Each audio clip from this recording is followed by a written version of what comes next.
See, the problem with you is you rarely exercise your self-discipline muscle. You just go with the flow. No backbone whatsoever. And that's perfectly fine until you start whining and complaining about your lack of success.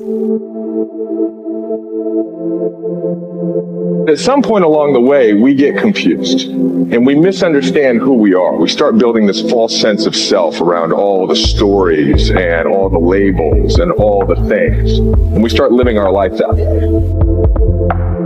And we get confused about how life works, how we interact with life. We start living much smaller than we really are. See, if you go through life holding back, and most of us do, most of us, if we ask ourselves, have we done all we can do? Most of us will have to answer, no, we haven't. We've been holding back. We have ideas that we don't act on, things we want to do. We're afraid to take chances. You refuse to raise your standards. You refuse to push yourself. You refuse to give a little bit more, give a little bit extra.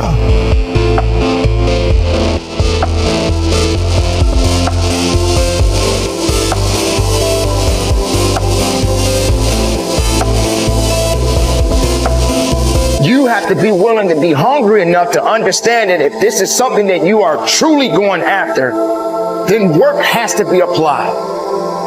You can't make excuses. You can't ask for a pass. And you got to understand that you got to pay a toll to cross the bridge. Whatever your answer is, you can do it right now, today, starting today, right? It's still possible. You can start doing that right now. It's empowering the present with the future. There is nothing stopping you from making it happen right now.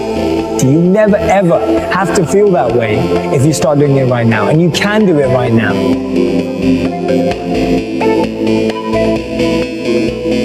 The thing about self-discipline is that it is necessary for everything you do in your life. You have to be self-disciplined. And once you understand that you can always make a different choice and get a different reaction, and that's the power in your life, that's the power that you have, is no matter what's going on, you can choose to think differently, believe differently, see differently. All of those things are a choice. If you have a why, you can survive almost any how. Once you begin to discover who you are, then you'll really realize how you have been given authority and dominion over everything on the face of the earth, including all the dimensions of your life. But you can only do that through the struggle of life. Get better, grow and learn and develop and live. Live in defiance of the weakness and in rebellion against the decay. Fight them as they creep in with their offers of instant gratification and immediate rewards. Fight them for every inch they try to take. Do not surrender any ground ever.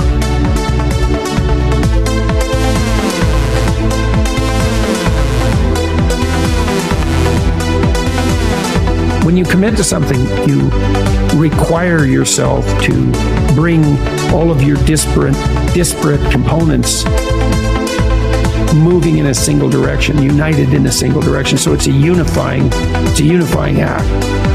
And then once having been unified, well, then you can bring that unity to bear on a variety of different tasks. But you have to bring it together first. So, and that makes sense developmentally. You see children start out as a disparate bundle of motivations and emotions sort of warring with one another. And then they can integrate that into single games that they can play with themselves. And then they integrate that with games they start to play with other people. And all of that is integration. It's not subjugation, it's not repression. Not if it's a good game, it's integration. You want to get integrated because then you have all the horses that are pulling your chariot pulling in the same direction. We know that we need to go through a disciplinary process, and we need to subjugate ourselves to a disciplinary process. That's part of the problem with the constant harping about the, oppressive patriarchy. But you need a disciplinary process. So, well, that's just oppression and slavery. It's like, no, it's not. No more than a game is. No, not a good game. A good game isn't oppression and slavery.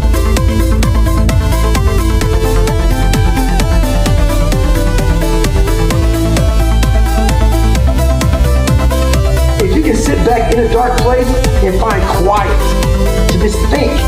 There's so much power in your failures, in your suffering. Because why? You're still alive. You're still here.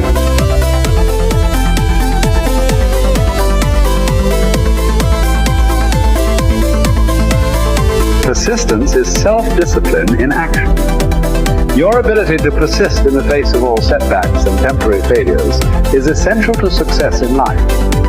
Napoleon Hill said, "Persistence is to the character of man as carbon is to steel." The primary reason for success is persistence, and likewise the primary reason for failure is lack of persistence, quitting too soon.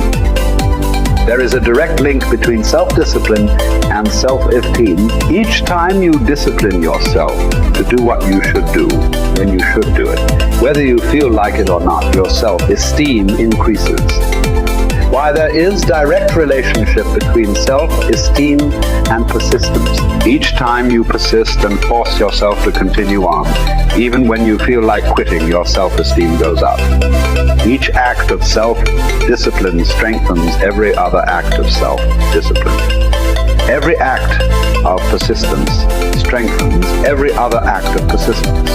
When you discipline yourself to persist over and over, you like and respect yourself more and more. You become stronger and more confident. Eventually, you become unstoppable. Persistence is its own reward.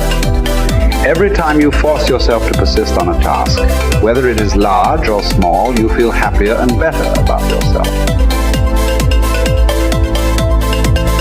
When you go the extra mile and do more than you are paid for, or more than is expected, your self-esteem goes up. You feel more powerful and in greater control of your life. In your career, when you go the extra mile, you put yourself on the side of the angels. The primary difference between winners and losers in life is simple. Winners never quit, and quitters never win. Your ability to respond effectively to setbacks, your level of response, ability, is the measure of your readiness to succeed. When you experience a major setback or problem, you will feel temporarily stunned. This feeling is very much like a punch in the emotional solar plexus. You will be stopped for a few seconds or a few minutes.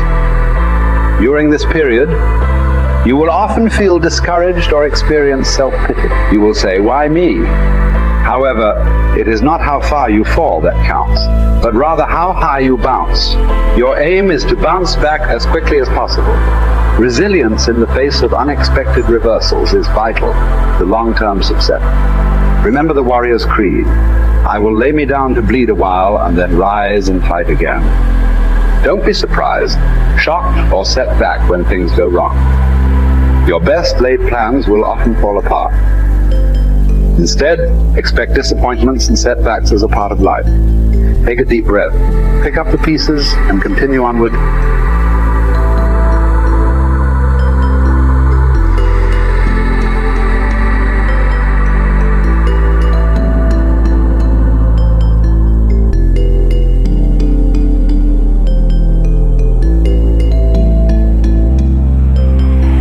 The key to being successful is planting. You've got to plant. Now, when you plant seeds, young people, you can't expect a harvest in 30 days. The harvest don't come in 30 days. You got to plant your seed, and sometimes the harvest don't come for years. Everything is not instant. So here's what I do.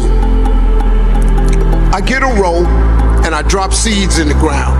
Then I go back and I cover them up with dirt, because the dirt, you need the dirt.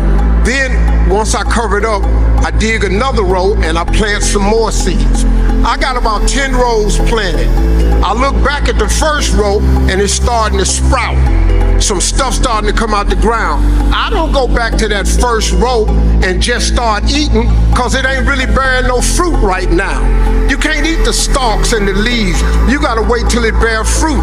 In the meantime, you got to keep planting. Now, you're gonna look up in about 5 years, you're gonna look back at something you planted 5 years ago, gonna have a lot of fruit on it. Then you can go back and start partaking of that fruit. But the reason you gotta keep planting is because sometimes you're gonna get rained out. Sometimes it's going to be a drought. Sometimes, man, the pesticides / haters is going to do what they do to your planted crops. Now, you got to mentally be prepared for that. But the planting process can never stop. If I could tell anybody anything, keep planting seeds and never stop planting, because you have no idea when God gonna drop all the necessary rain and you look up and everything you need is right there.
Trust me, you have a mindset right now, just like I have a mindset.